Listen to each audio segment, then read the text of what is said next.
আমেরিকার দালালি করলে তেল খনি চিরতরে ছাই করে দেব, আইআরজিসির হুঙ্কার।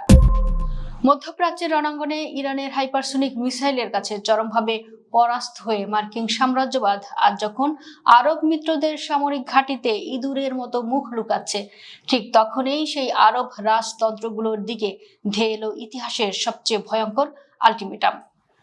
যে তেল আর ডলারের গরমে আরব শেখরা মুসলিম উম্মার সাথে বেইমানি করে আমেরিকার দালালি করত, আজ সেই তেলের খনিগুলোই চিরতরে ভস্মীভূত করার হার হিম করা হুঙ্কার দিয়েছে ইরানের ইসলামিক রেভলিউশনারি গার্ড কর্পস। এই একটি মাত্র আলটিমেটামে আজ আক্ষরিক অর্থেই থরথর করে কাঁপছে সৌদি আরব থেকে শুরু করে আমিরাতের রাজপ্রাসাদগুলো। আন্তর্জাতিক মার্কিন সংবাদ মাধ্যম সিএনএন এবং ইরানি সংবাদ সংস্থা ফার্স নিউজের রিপোর্ট অনুযায়ী ইরান বিশ্ববাসীকে চোখে আঙুল দিয়ে দেখিয়ে দিল পারস্য উপসাগরের আসল বস কে। ফার্স নিউজের বরাতে আইআরজিসির অ্যারোস্পেস ফোর্সের শীর্ষ কমান্ডার আমেরিকার দালাল আরব দেশগুলোকে সরাসরি আঙুল তুলে চরম সতর্কবার্তা দিয়েছেন। তিনি বজ্রকণ্ঠে হুঙ্কার দিয়ে বলেন, অতীতে পারস্য উপসাগরের কয়েকটি দেশ ইরানের শত্রু আমেরিকা ও ইসরায়েলিদের নিজেদের ভূখণ্ড ব্যবহার করতে দিয়েছিল। যদি শত্রুরা ইরানকে আক্রমণ করার জন্য উপসাগরীয় কোনো দেশের ভূমি বা স্থাপনা আবারও ব্যবহার করে, তবে সেই সব দেশকে তাদের তেল উৎপাদনকে চিরতরে বিদায় বলতে হবে।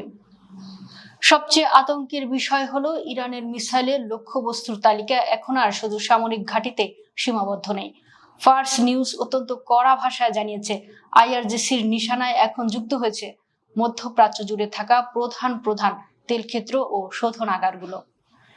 ইরান সরাসরি নাম উল্লেখ না করে সংযুক্ত আরব আমিরাত, সৌদি আরব, কুয়েত, কাতার এবং বাহরাইনের নির্দিষ্ট কিছু তেল স্থাপনাকে তাদের কিল জোন বা ধ্বংসের তালিকায় যুক্ত করার কথা ঘোষণা করেছেন। অর্থাৎ এই দেশগুলোতে থাকা মার্কিন সামরিক ঘাঁটিগুলো থেকে যদি ইরানের দিকে একটি গুলিও ছোড়া হয়, তবে কয়েক মিনিটের মধ্যেই আরব শেখদের বিলিয়ন ডলারের তেল শোধনাগারগুলো পুরো আক্ষরিক অর্থেই ছাই হয়ে যাবে। পেন্টাগনের দাদাগিরি এখন তাদের আরব মিত্রদের জন্যই সবচেয়ে বড় মরণ ফাঁদ হয়ে দাঁড়িয়েছে। উপসাগরীয় এই দেশগুলোর প্রায় প্রতিটিতেই আমেরিকার শক্তিশালী সামরিক ঘাঁটি রয়েছে। এতদিন আমেরিকা এই ঘাঁটিগুলোর ভয় দেখিয়ে ইরানকে দমিয়ে রাখতে চেয়েছিল, কিন্তু আজ পাশা পুরোপুরি উল্টে গেছে। ইরান আজ বুঝিয়ে দিল, আমেরিকার সামরিক ছাতা আরবদের অর্থনীতি বাঁচাতে পারবে না।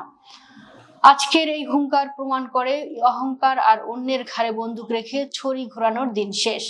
যে ট্রাম্প প্রশাসন কিছুদিন আগে ইরানের তেল বাণিজ্য অচল করার ফাঁকা দম্ভক্তি করেছিল, আজ তারাই দেখছে কিভাবে ইরান পুরো আরব বিশ্বের তেলের টুটি চেপে ধরেছে। মীর জাফরের ভূমিকায় থাকা আরব দেশগুলো আজ হারে হারে টের পাচ্ছে আমেরিকার দালালি করার পরিণতি কতটা ভয়াবহ হতে পারে। তেলের অহংকার আজ পারস্য উপসাগরের কালো জলে চিরতরের সলিল সমাধি লাভ করার অপেক্ষায়।